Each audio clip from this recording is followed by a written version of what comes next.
Well, good morning, Maple Ridge CRC Church family. This morning I want to invite us to share some good news stories.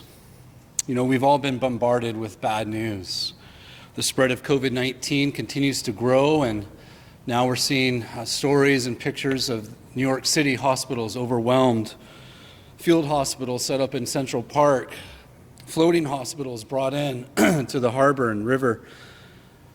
It's kind of surreal. The U.S. is the new epicenter of this pandemic, and things look to only get worse.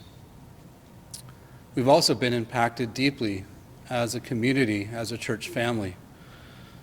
We continue to grieve with the Oshie family. We continue to pray fervently for them that no other member of their family would get this infection. The economic news doesn't look great.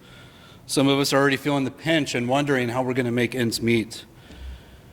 We don't live in denial of all this bad news that surrounds us, nor do we try hard to suppress it, hoping that it will somehow go away.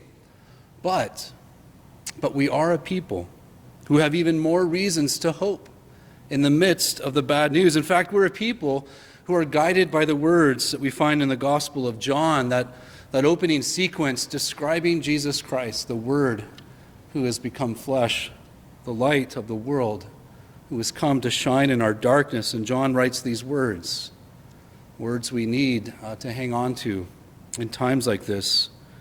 He puts it this way: the light shines in the darkness. The darkness has not, will not overcome it. Let me ask you, where have you seen the light overcome the darkness of these times? Where have you encountered a good news story? I've said it a few times to some. Yes, this pandemic has brought out the worst of humanity, but it's also brought out some of the best of humanity.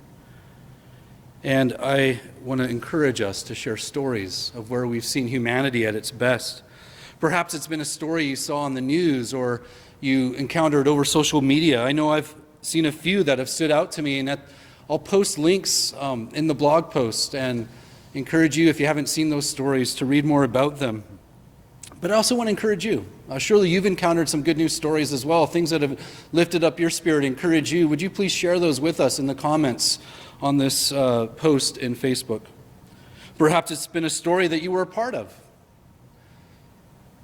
Let me encourage us to not only be ones who receive these good news stories and share them, but let's be a people who create the good news stories as well. Something for you and your mini house church to consider right now. How can you be good news? How can you be light in the midst of these dark times? Let me encourage each one of us to find creative ways in which we can do that. And sometimes it's something very small. One of the small things that we've done in our home is we've painted hearts in some of the windows of our home, thanks to Andrea and Clara who've done that. And it's been inspired by some other neighbors who've done the same.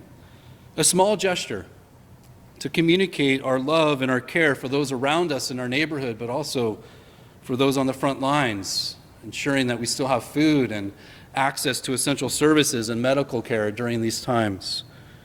The photo attached to this post is one of the heart windows in our home.